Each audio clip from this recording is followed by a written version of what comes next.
Welcome to CC Rock. I am Metal Matt. I'm here at Comcast Studios in Walnut Creek for a very special night of CC Rock. I have Uli Jon Roth and Francis Bulcholz, former members of the Scorpions, here tonight on CC Rock in my own studio in Walnut Creek.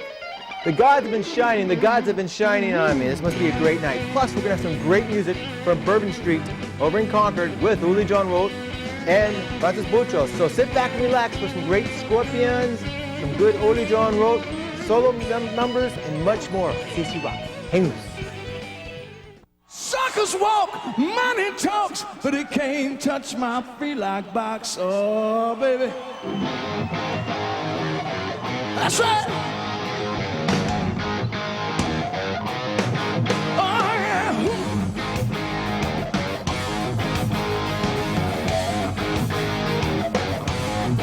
It's all right.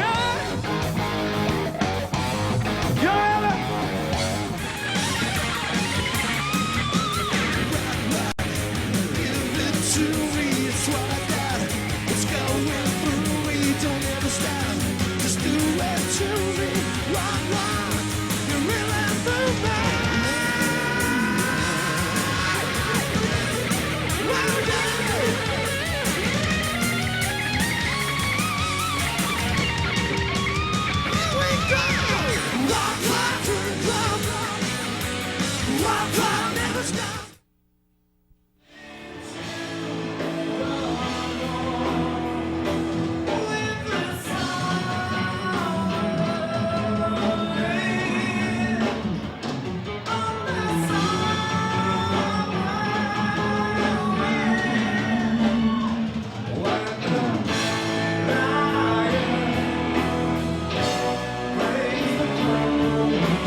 Welcome back to CC Rock, and you know, this is a very, very special occasion because there's not many times I get to bring the rock stars to my home, and we're here in Walnut Creek's Comcast Studios where I've got a guitar god, one of the guitar gods, one of the G3 guys who's done it all, Uli Jon Roth. Now, Is it Uli Jon Roth? Because Don Dawkins said it's Uli Jon Roth. Roth means it's the German way, you know, but in every country it's different. In Japan, should I call you Roth or Roth? In Japan, it's Roth. You know, Roth. And in America, it's Roth. I'll call you Roth because I'll have to call you Roth. And of course, we've got another great person here along in the studio, which is an amazing bass player who's played for so many years with the Scorpions, as long as also did Uli. But we have Francis Bulcholz. How you doing, Francis? Hi, how are you doing? And did I get that right? Is that Francis Bulcholz? Absolutely Am I perfect. correct? Yes, wonderful. Oh, man, well, it's great to have you guys here in the studio on CC Rock. And, you know, tonight you're playing a great show at Bourbon Street. A few hours. We were lucky enough to get you over here when my camera died. And it's a great camera. It was a good camera. We won't touch that one. We're on this tour. You just started this thing back on the East Coast. You've been to America a little bit lately, but this is kind of a reinventing, I'd say, because now you're starting to bring some, you know, notable stars with you, Francis. You know, tell me about this tour. well, first of all, I personally hadn't played the States for a long time, you know, for about 19 years. I did a tour in '85 with my then band Electric Sun. But then 2 years ago, suddenly I ended up on a tour which was unpremeditated, and we toured with Michael Schenker. But I only came out here with a keyboard player, you know. And it was a really good tour, and we really enjoyed it, and apparently the audience enjoyed it, and so it was only natural to do a headlining tour the next time around with a full band, you know. And we already toured Europe with Francis, and now we're bringing the whole package to the States, you know. That's Well, I mean, really it. The idea, like I said, when I did see you with the keyboard and the back screen, that was beautiful. It was before Michael's set, of course, and that was neat. But I think, you know, having you with a full band is going to be such a more fuller sound, and of course Sure. having Francis, this amazing bass player who's played so many years with you in the early days, Yeah. and then of course afterwards when, you know, you departed and Matthias came on board, the Scorpions. How does it feel being on board with Uli right now, Francis? It's great, you know. He called me last year in the summer and said, I'm putting together a new band. And I said, and he asked me, do you want to be part of it? I said, yes, of course, you know, because, and I didn't know we would go to America. I thought we would play Europe, possibly, you know. And now we are here in America, and it's great. You know, it's good fun, and we fit together very good. We have worked together in the old days, and we can improvise, and it's fun. Yeah. Well, I mean, like I said, the idea of having your old bandmates, 'cause I mean, you guys played back on the old days of Virgin Killer and Trance, these great Scorpion albums that were just like, these were the hard rock Scorpion albums of the early days in the mid-'70s. How was it like touring back in those days? Were you guys, I mean, were you guys as close now as you were then? Francis? Possibly yes. Possibly yes. You know, we have grown up, you know. And that in those years we struggled very hard. We worked our way up in Europe, and we played every place you could imagine we played. We did 30-day tours in England and played every small club. And so eventually we later made it to America. You know, we went to Japan, and Uli wanted to go his own way then, and decided to make his own band.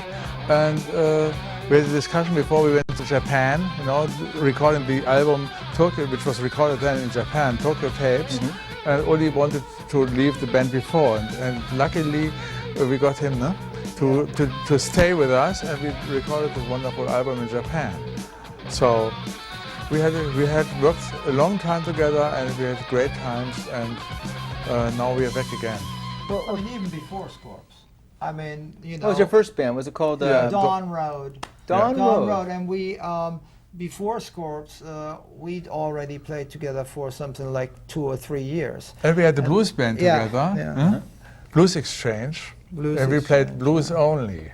Oh wow, blues band. Yeah. Well, not really blues only. I mean, we did, you know, we did some Hendrix, and we did Cream, etc. You know, so it was rhythm and blues. Well, I mean, let's go back to that subject. I mean, you left the Scorpions. Here they are, this band who's just starting to break the edge. They're just starting to break that major point in their career, and you leave. What was going on? It was just purely musical, and the thing was, to me, the success wasn't like the main thing. In fact, it wasn't the important thing. It was I was in it for something else, and we already had a lot of success. I mean, you know, we already had gold albums ever since our second album, and I could see what all this was leading, but somehow it was not really leading into the direction that I wanted to. I wanted to keep on experimenting and explore music, and now if you're going after the big success, you have to make certain sacrifices musically. I didn't want to make these sacrifices, and I wanted to, you know, go into some unknown territory, really.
your life, I mean, here you are with the Scorpions to 1990 Crazy World.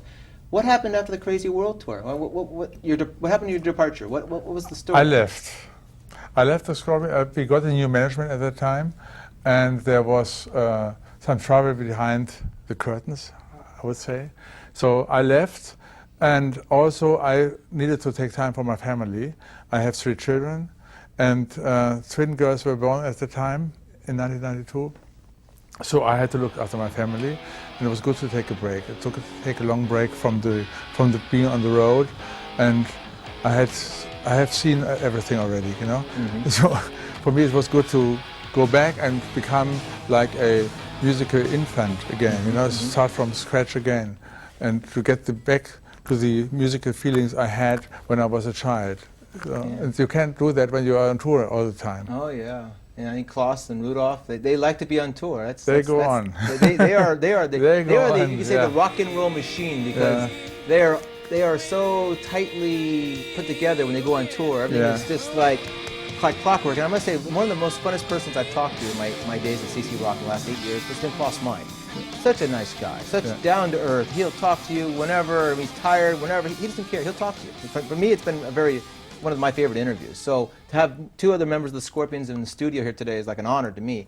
Let's go back to the fact of Electric Sun. This album came out back in what, 82, 83? No. It came out in 79. 79, Electric Sun? In the year that we did Tokyo tapes, a few months later I was already in the studio and recorded that album, Earthquake, because I had already written a lot of those songs beforehand, you know, in the years before. And it got released in the next year, but it didn't get released in the States. It just came out on import, as was the case with the first Scorpions albums, you know. So and then that was followed. That was an album called Earthquake, and then I followed that up with Firewind. Firewind, that was a great album. A album. year later. I mean, these albums, I mean, they're so kind of different in a sense from Scorpions music in a sense, because it's they were more guitar oriented. Yeah. I mean, I was Michael Schenker a la. I was really exploring the guitar left, right, and center in a way that I hadn't been doing before. You know. I mean, I did explore it during the Scorpions days, but that was just a slightly different thing, you know. What I believe is that you were more free doing things on with Electric Sun. In the Scorpions, you had 5 people talking at the same time. You know, everybody wanted his direction, and so Uli was part of the 5.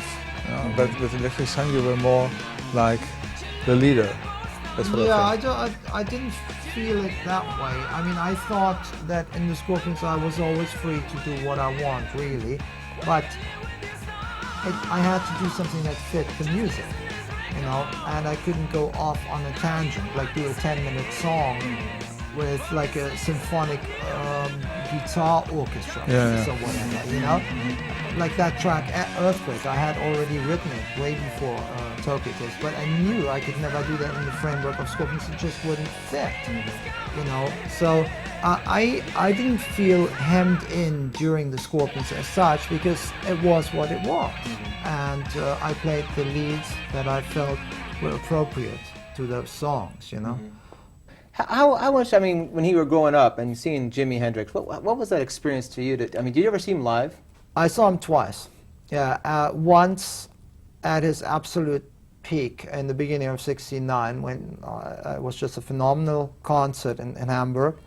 Well, like I said, we're still here in the studio. I mean, it's a beautiful night. You're going to be playing on stage on Bourbon Street for a little while. You've got so much music to choose from.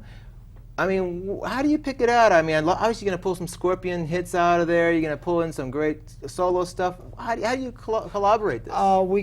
We do have a large repertoire, you know, and each tour is different, and we try and change it around as much as possible. So not to do the same things every night. It gets a little boring, I find. But there are certain songs that are usually part of the equation, you know, whereas others we would, you know, change. We do stuff from every period, you know, of ours, you know. starting with early stuff. We do lots of scorps, we do lots of Electric Sun, lots of transcendental sky guitar and the stuff I'm doing now, you know. So Quite a variety. yeah, not every song is a suitable live song. Yeah. You know, for some songs, they're, in order to do them justice, you need a lot of musicians on stage, you know. So for instance, like in the Electric Sun songs, I always saw them as studio albums, you know, almost like paintings. So I used to layer guitars. I had like 4 different type of rhythm guitars going, 2 lead guitars, 3 lead guitars, and then whenever we used to do them live, 3-piece didn't work, you know, so I was limited to which ones really worked. Jimmy had the same problem, actually. You know, some of his best stuff he never played live. So ever since we did the thing with the screen, I had the great idea of actually playing along with my old rhythm guitars in time sync. And ever since I'm doing that, particularly the Electric Sun stuff, it works beautifully. You know, so because you're getting the best of both worlds. It's very hard for, you know, other players to do exactly that kind of thing, particularly when you have like a very particular way of approaching it, you know. And with Electric Sun, that was always the case. So ever since we're doing that, like for instance Hiroshima, we'll do it later on, hopefully, if we get this whammy bar going again. You know, I'll have these monumental rhythm guitars left and right while I'm playing lead. And in the past, it has always been missing, and I was never a happy camper, you know. So in fact, I didn't play it for years and years and years. But now we do, and it feels good. Well, on a different subject, you talk about playing different music and all kinds of stuff. I mean, when I was seeing the Scorpions back in the early 80s, I must say it seemed like I saw them so much. It seemed like the sets became very similar. That's one thing I must say, I noticed as a fan of the Scorpions, that it didn't change the amount that I, as a fan who saw them live. I mean, they played a lot of the hits, and they had a lot of them. But it was like pulling those things out of the closet was kind of tough, it seemed like. Is that something that just, as a teenager, I kind of thought was going on, or was it really going on? I mean, No, did you get bored sometimes? It's going You're on. right, yeah. We should have changed the songs around more, but we didn't. Did you But we get should have. bored? Were you bored sometimes playing the same Yeah, stuff over sometimes and I was over bored. and over? I play bass, so I can change the way I play, and nobody else realizes it. Okay, so I can play around this stuff if I get bored. But we should have changed more around.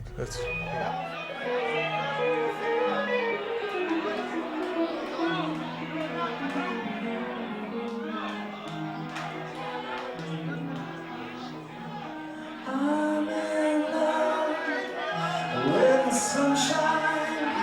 I'm in love with the falling rain. Everything seems to call your name.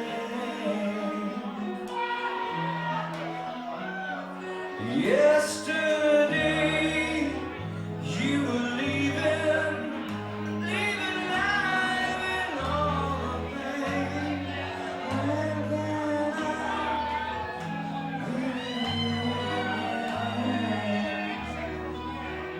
Turn you to be free. Turn you to be